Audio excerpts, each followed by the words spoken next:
finding the right time and place for your event, Yeah. finding that, Yes. that starting point. That's another thing I can see people jump right to. Oh, yes. My venue and my date. Yep. Oh, 100%. They love that part. And then we sometimes have to unwind that for them. Yeah. So that is starting, pretty much at step 5 or 6.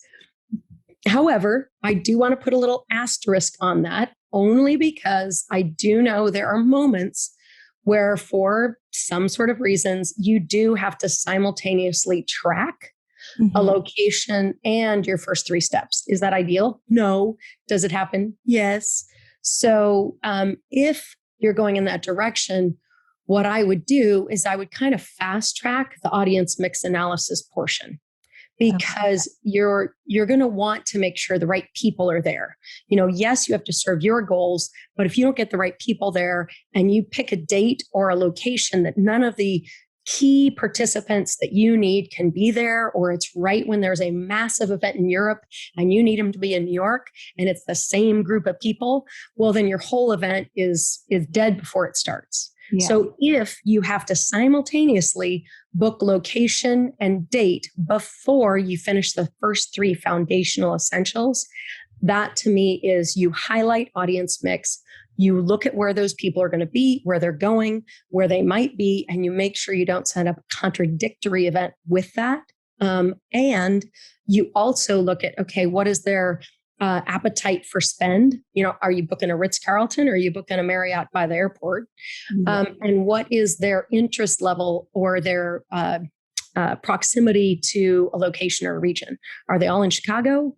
Are they mostly on the West Coast? Things like that. So you do broad swaths of, all right, I got to focus on my audience first and let that take priority for a minute, lock a date. And then if you had Caspian, of course, we negotiate very flexible terms with a hotel if you know that you haven't locked your content, and you book every single possible space you can, if you can, so that you can slowly cut that down as you create the sculpture of your event. Gotcha. So. Okay. So your venue is basically based off of your predicted demographics or your audience. So you want to make sure that you fully or almost fully understand who will be attending before you book your venue. Correct? Yes, 100%. And your content plays into that too. I mean, if you have to have content where you have everyone in the room and you book a place that can only fit 40 and you have 400, that's a problem too. So the content, or if you said, we have to have an outdoor networking games night that we have every year, that's going to play into it. But truly, like I said, if you had to pick one and you were feet to fire, then audience mix demographic is going to be your best bet to approach it with that in mind. That makes sense. Okay. No, this is great. I can already visualize your steps that you're talking about because even myself, I'm that person where I would jump in. I need steps, but I would automatically, without helping it, I would think of my venue, my date first. You know what I mean? Because you're like, I have to get that done before even considering my audience, but it should be reversed.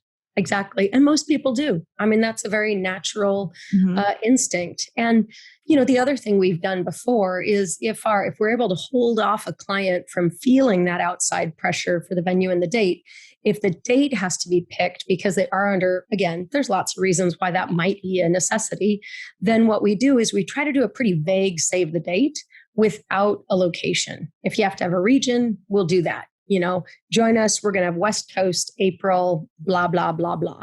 So you're just getting something. Yeah, you're getting something on people's calendar, or you just say save the date, location to be announced later. And the other part we find is there's a lot of ways to buy time and still let your audience know something is going to happen. And you could use that time to also say, you could even be broad, an event in April next year for 3 days. Respond to register your interest. So you're already getting a temperature check on who wants to come, and let us know out of these 5 areas where you'd want us to place it, or write in a location that you would love if we took this event. I mean, so many people miss out on the possibilities for marketing that you can use when you're starting the communication flow, which that is another step, internal and external communication plans. When you're looking at your communication plans that is also an opportunity for crowdsourced and focus group information and feedback from attendees. You don't have to choose everything. You don't have to write all the content. You don't have to find all the speakers. A lot of times your participants can do that for you. So let them.